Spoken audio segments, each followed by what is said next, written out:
Gente, hoje a gente vai falar de uma doença conhecida há séculos, tá? Muito antiga.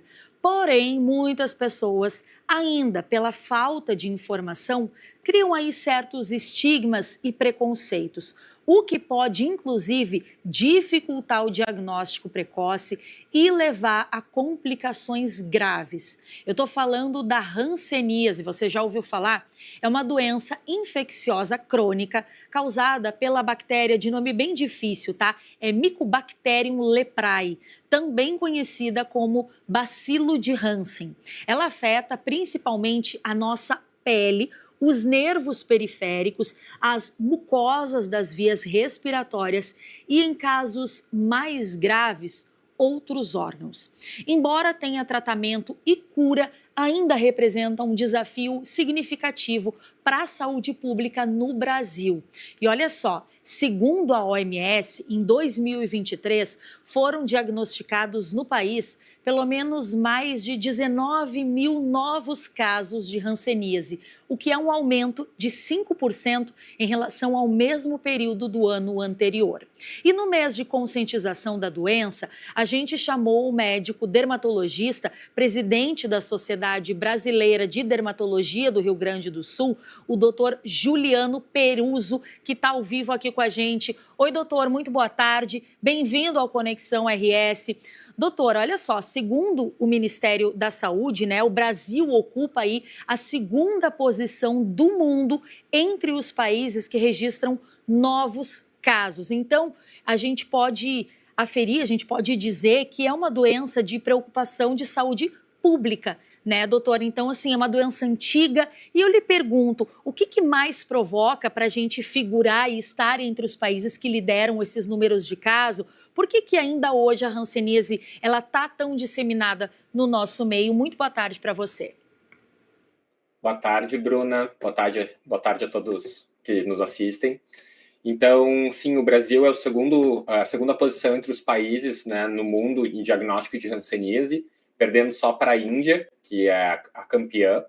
Eu acho que muito se deve ao nosso clima, que favorece um pouco a proliferação da micobactéria.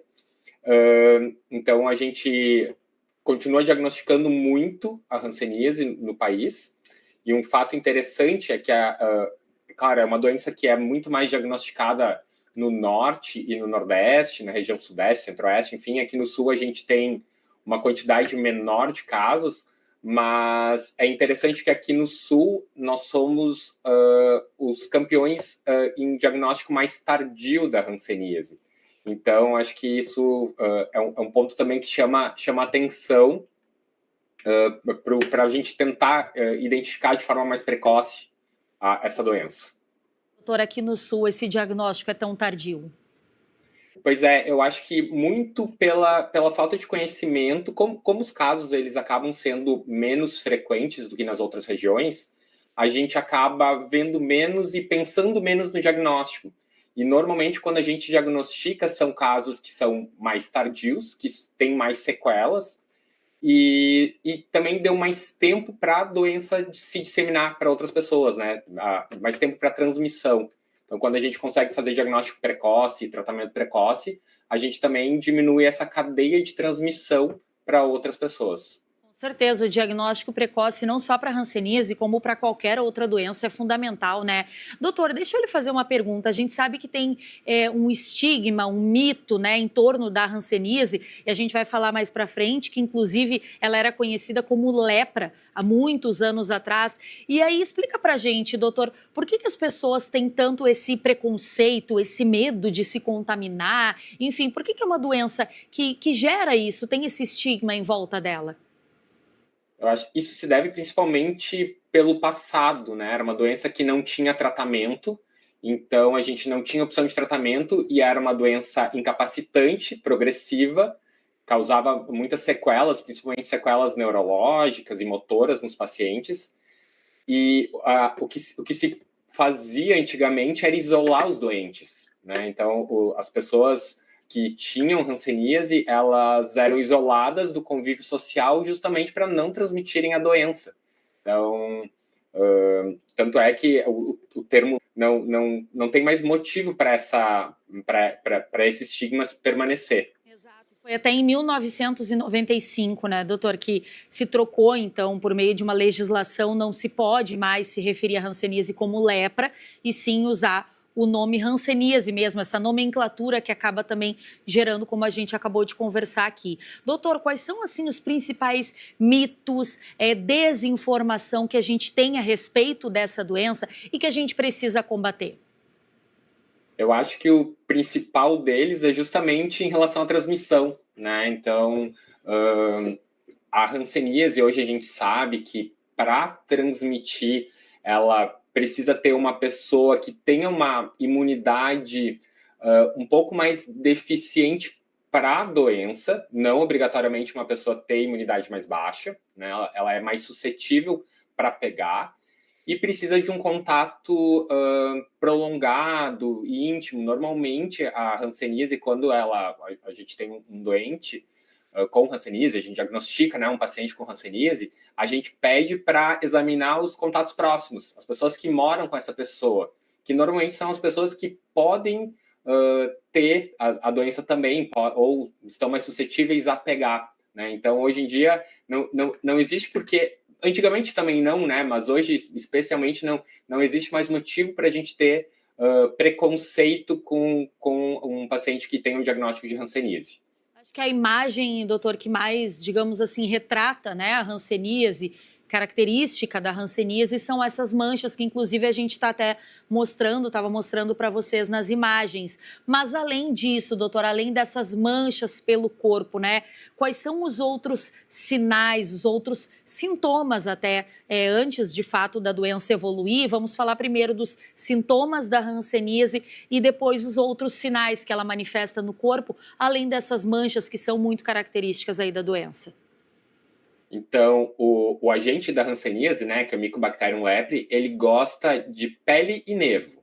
Então, assim, e normalmente o diagnóstico, por nossa parte, né, como dermatologista, é a gente que consegue fazer o diagnóstico de forma mais precoce. Então, acho que é importante os pacientes saberem, também as pessoas, a população em geral saber. É uma doença que se manifesta de várias formas. Então, normalmente, são manchas ou até, às vezes, lesões um pouquinho mais elevadas. Elas podem ser mais escuras, podem ser da cor da pele, pode ser manchas um pouquinho mais claras do que a pele. E são manchas que normalmente têm alteração de sensibilidade.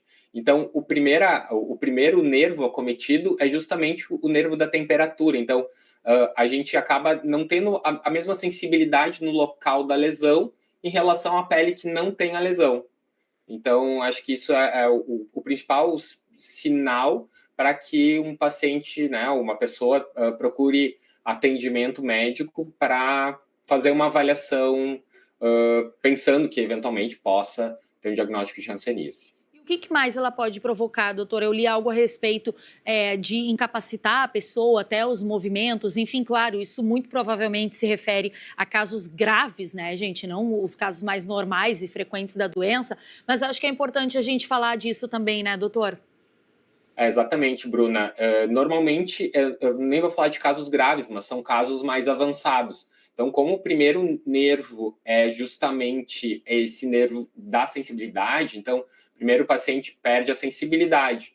Mais adiante na doença, né, conforme a doença vai progredindo sem tratamento, a gente pode ter acometimento, inclusive, dos nervos motores, né, que são justamente esses nervos que dão... são nervos um pouquinho mais resistentes, mas que vai causar alteração de enfim, uma alteração mais intensa, normalmente na parte mais distal do corpo, né, mãos e pés, enfim. Então, existem algumas alterações que são ditas clássicas, né, da hanseníase, como mão em garra, enfim. Mas o principal para a gente saber é justamente, né, de forma mais inicial, essa alteração de sensibilidade. E você falou, doutora, a respeito do tratamento. Quer dizer, antigamente se isolava essa pessoa, né? Até por isso também que vem todo esse preconceito em torno disso, porque é uma doença altamente contagiosa. Mas hoje, com certeza, ainda bem, a medicina evoluiu, a gente tem tratamento. Queria que o senhor explicasse como é que é feito hoje o tratamento dessa doença. Bem importante, assim, o tratamento ele é feito com antibióticos, alguns antibióticos bem específicos, É um tratamento que ele é 100% na rede pública, então ele é feito só no SUS, de forma hoje descentralizada. Então, assim, o tratamento é realizado na cidade do paciente e é um tratamento longo, né? É um tratamento mínimo, em geral, de 6 meses, utilizando antibióticos, fazendo um acompanhamento médico mensal, então o paciente é avaliado de forma mensal, até para avaliar essa questão de sensibilidade, essa questão nervosa, além da parte cutânea.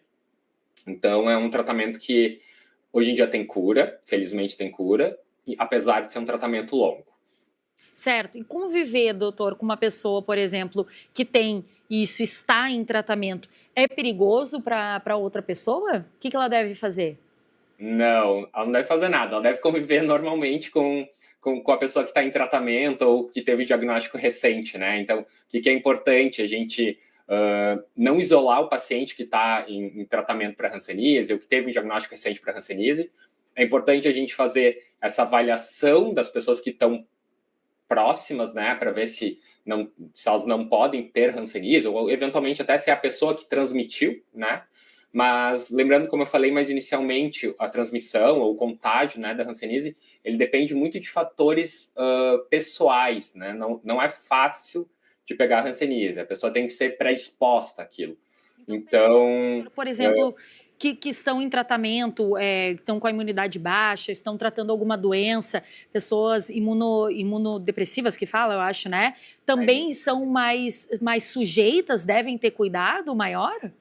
Não existe, diferentemente de outras infecções, em relação especificamente à hanseníase, não existe uma necessidade de um cuidado maior em relação a pessoas imunossuprimidas, né? Então, é diferente, é uma infecção diferente, uma infecção, eu diria, única.